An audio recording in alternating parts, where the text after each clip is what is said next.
Hello বন্ধুরা, আসসালামু আলাইকুম। আশা করি আপনারা সবাই ভালো আছেন। আজ একটা গুরুত্বপূর্ণ ভিডিও নিয়ে এসেছি, বিশেষ করে জায় নামাজের দোয়া সম্পর্কে।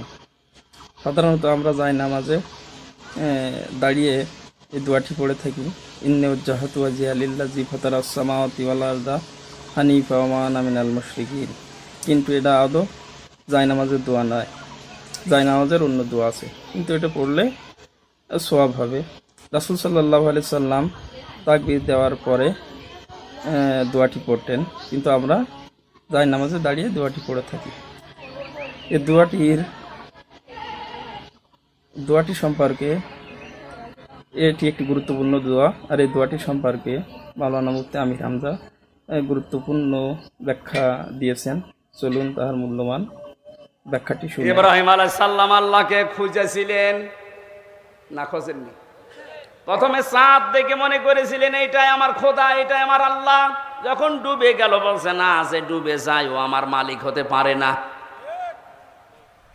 তারকা দেখার পরে মনে করলেন না, এটা আমার মালিক হবে। যেই ডুবে গেল বলছে না, এই আমি মানি না। সূর্য দেখার পরে মানে বিশাল, এইটাই আমার মালিক হবে। যেই ডুবে গেল সন্ধ্যাবেলা বলে না, এটাও আমি মানি না। হযরত ইব্রাহিম ওই সময় যা দেখেছিলেন সব যেহেতু অদৃশ্য হয়ে যায়, সব ডুবে যায়, অস্তমিত হয়ে যায়।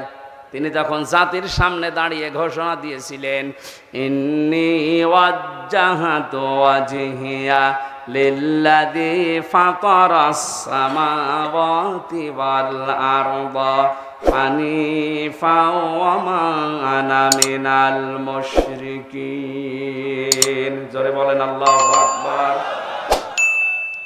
এটা অনেকে জায়নামাজের দোয়া মনে করে না। এটা জায়নামাজের দোয়া না, জায়নামাজের আলাদা দোয়া আছে। কেউ যদি জায়নামাজে দাঁড়িয়ে এটা পড়ে তার সওয়াব হবে, কিন্তু এটা জায়নামাজের দোয়া না। নবীজি এটা পড়তেন কখন? যখন তাকবীরে তাহরিমা দিতেন আল্লাহু আকবার, এরপরে বলতেন ইন্নী ওয়াজ্জাহতু। আর আমরা উল্টিয়ে ফেলেছি, আগে পড়ে নিয়ে তারপরে বলে আল্লাহু আকবার।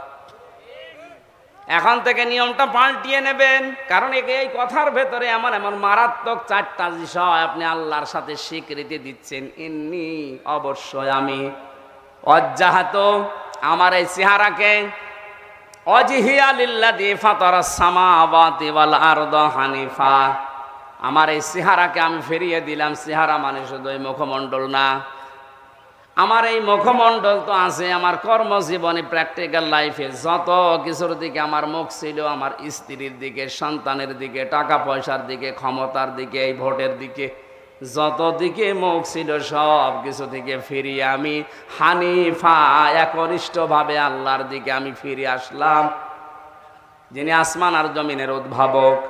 ওমা আনা মিনাল মুশরিকিন, হে আল্লাহ আমি কিন্তু মুশরিক না। আমি কি না? আমি কারোর সাথে শিরিক করি না তোমাকে, আমি কারোর সাথে শরিক করি না। তুমি একা আছো। কুল হুয়াল্লাহু আহাদ আল্লাহুস সামাদ লাম ইয়ালিদ ওয়া লাম ইউলাদ ওয়া লাম ইয়াকুল লাহু কুফুওয়ান আহাদ। এই কথাটা আপনি দাঁড়িয়ে দাঁড়িয়ে স্বীকৃতি দিচ্ছেন। এ মুখ দিয়ে বলা যত সহজ, নিজের প্র্যাকটিক্যালে মিলানো অত সহজ না। কেউ যদি নামাজে এই কথা বলে দাঁড়িয়ে যায়, আল্লাহ আমি কিন্তু সব দিক থেকে মুখ ফিরিয়েছি, ও নামাজ পড়ার পরে কখনো আমার আল্লাহর আইনের সাথে শিরিক করতে পারে না। পারে না কেন? কারণ শব্দটা ছিল হানিফা, হানিফ না হানিফা, একারে টান আছে। আমি একনিষ্ঠভাবে ফিরে এসেছি, আমার এই কথার ভেতরে কোনো দুই নাম্বারই নেই। বলেন, আপনি নিজের থেকে নিজে স্বীকৃতি দিলেন যে আমি দুই নাম্বার লোক না, আমি শুধু লোক দেখানোর জন্য এটা পড়ি না, সত্যি সত্যি পড়েছিলাম আল্লাহ আমি তো মুশরিক না, তোমার আইনের সাথে, তোমার ক্ষমতার সাথে আমি কাউকে শরিক করি না। তুমি যে সব পারো এটা আমি বিশ্বাসও করি। আল্লাহ যেটা পারে ওটা অন্য কেউ পারে, এই বিশ্বাস করার নাম শিরিক। বিশ্বাসের নাম কি?